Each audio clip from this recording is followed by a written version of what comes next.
Welcome to episode 3 of the Skyrim donut series. Today we'll be unwrapping our low poly donut to create the UV map. I was hoping we could finish the whole low poly model in this episode, but that ended up way too long, and so I decided to split this across 2 more videos. We left off last time with our finished low poly donut, and now we have to unwrap it to create a UV map. UV unwrapping is the process of unfolding our 3D model onto a flat surface, kind of like reverse origami.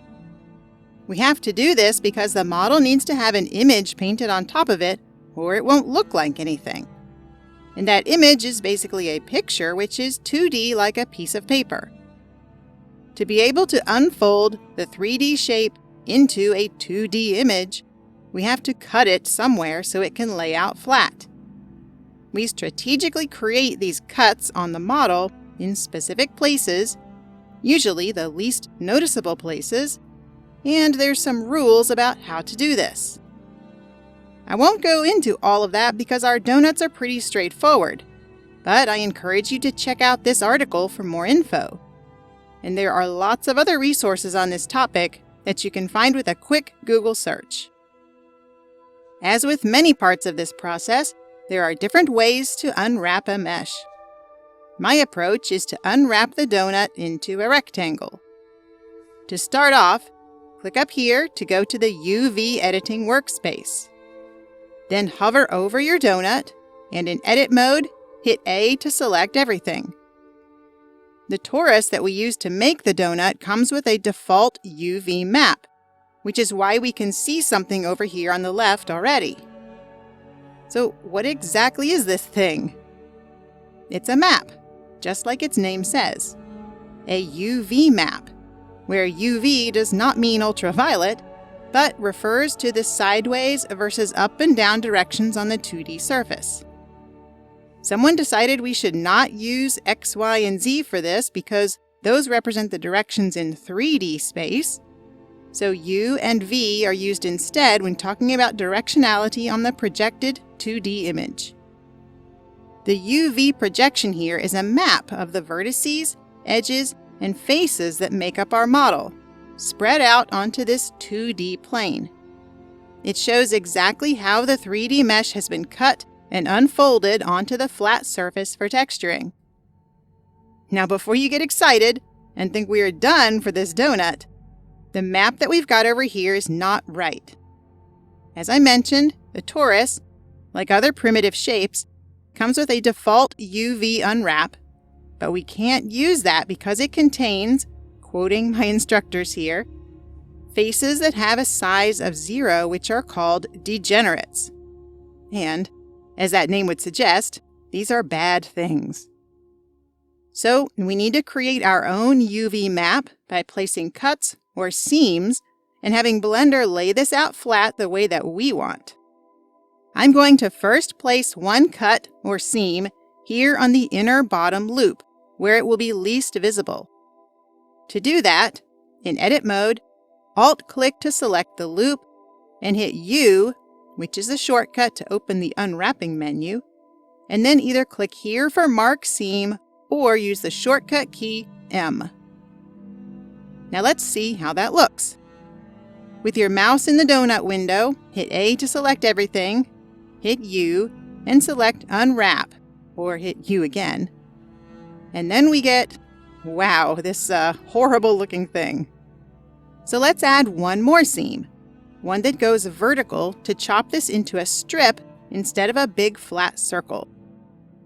I suggest that we put this along the side that will face the other donuts so that it's hopefully not as noticeable. That would be the one closest to the Y-axis on our grid. Hold Alt and click that loop, and then hit U and M to mark the seam. Now hit A to select everything, then U and U again to unwrap. And now that looks much more manageable. It's a bit of a weird shape, so let's straighten that out. Now is the perfect time to mention that there is a Blender add-on called TexTools that is really handy for organizing your UV map. You can download it here, and the link is in the description, and then you install it like any other add-on in Blender. And a quick Google search will tell you how to do that if you don't already know. The process depends on which version of Blender you have. If your mesh contains all quads, you can use the Rectify function in TexTools to straighten out your map in one step. But since my low poly donut is not all quads, recall that we have some n-gons, which are shapes with more than 4 sides, Rectify is not going to work. And so, we're going to have to fix this up manually.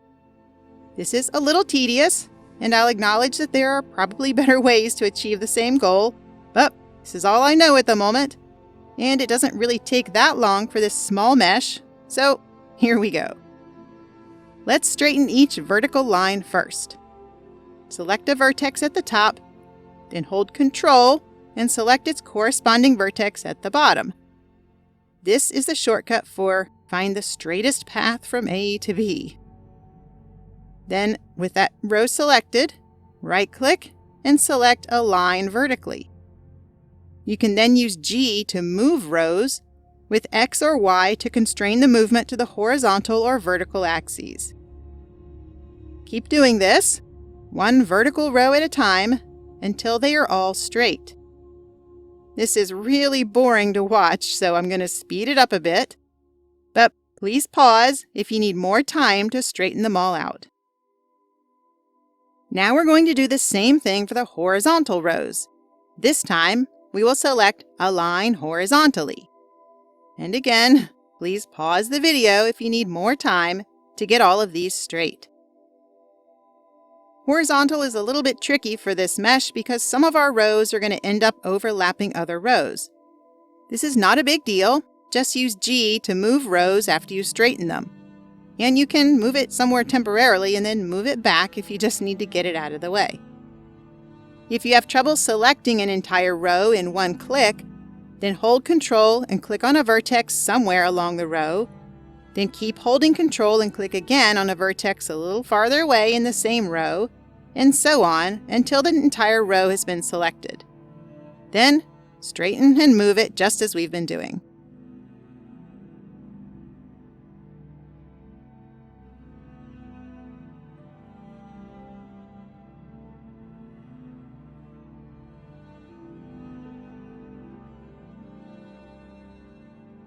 Once all the long rows are done, I'm going to straighten and arrange all these little bits in the middle, which is a little annoying because there are a lot of them. This is easier if you hit 2 on your main keyboard or select this button up here for Edge Select. Then you can just select an edge, right-click, and align horizontally.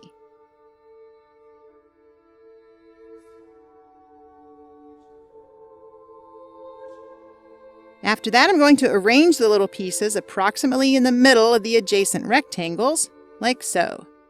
Select an edge, hit G, then Y, and move it into place. Rinse and repeat until everything looks aligned. Again, feel free to pause or slow down the video if you need some more time. The last thing I'm going to do is use the grid to arrange all the rows at even intervals. First, I box select the whole island, then use G to move it so the top row is lined up with the top of the grid. Then I box select rows and use G and Y to move them down and align each long horizontal row onto the background grid. I'm speeding this up again since it's just repetitive, and I'm assuming you get the idea. When I get to the bottom, I just move the whole island up again so that I can still use the background grid to align the rest of the rows.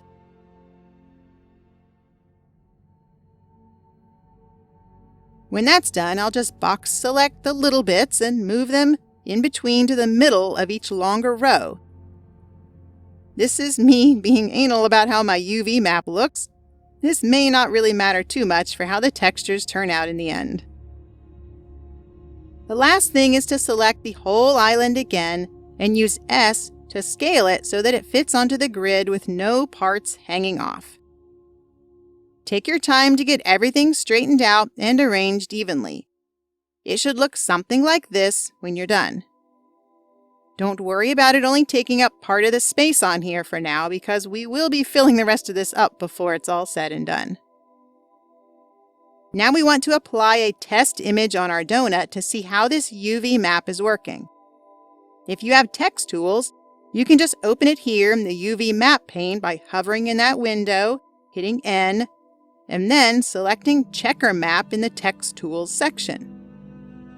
If you don't have TexTools, just hover up here at the top and scroll with your mouse wheel until you see the button for plus new and click on that.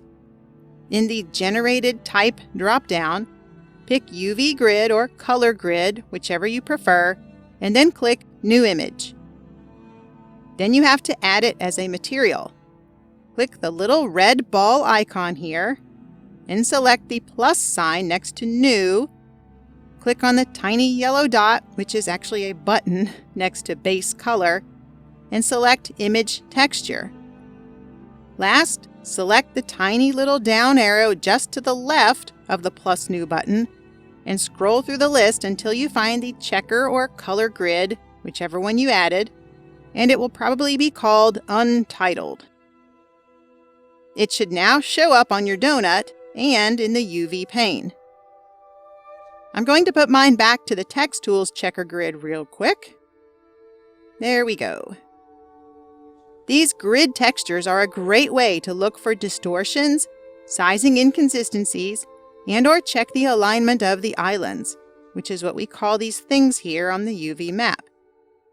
If the grid looks bad on parts of your model, then you may have issues with your textures. One particular thing to note is that if you have different islands that will be applied to the same object, this chair, for example, then you'll want to pay attention to how they are rotated and sized so that the texture is going the right direction and is sized consistently across the whole mesh. Furthermore, you want to maximize usage of space on the UV map, meaning that you want your islands to fill up at least 70 to 80% of the space. This will enable you to maximize the texture resolution and something called texel density, which we will talk about later in the series. Our models are pretty simple, so we don't really need to do anything here. But I strongly suggest that you check out some additional resources on UV unwrapping, such as those I have linked in the description, to help you better understand how you can assess and edit your UV unwrap and the UV islands. For our donut, this looks pretty good. It's not necessarily perfect, as the squares are not all the same size, but it works well enough for this tutorial. If you want to adjust how the texture overlays on the model, you can box select rows over here on the UV map and move them around. This will change how the grid fits on the model, so feel free to play around with it until you like how it looks. I'm going to go with mine like this. One last thing we need to do here is squish this UV island down so that we can fit all 8 donuts on this grid. We're going to end up with 8 islands, one for each donut. And we want each one to look different, so they each need to be in a different spot. Now move this island up here into the upper left-hand corner.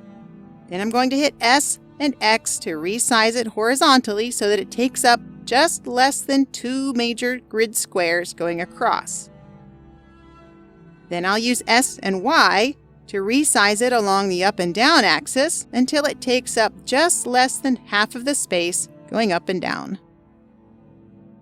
Finally, I'll move the whole island using G to position it up here in the corner. But note that I'm not putting it straight against the edges. And that's because you should always leave buffer space between islands and between the island and the edge of the image. This is good for now. We will be coming back to it in the next video once we have all 8 islands to arrange. All right, we've now officially finished our low poly donut. Now we need to duplicate it and position copies over the rest of the donuts. And this is where we're going to start in our next episode. Go ahead and save your blend file. We will pick back up here next time to finish all 8 donuts and then to create the low poly plate. And after that, our whole low poly model will finally be complete. Thanks for watching, and I'll be back soon with part 4. Bye!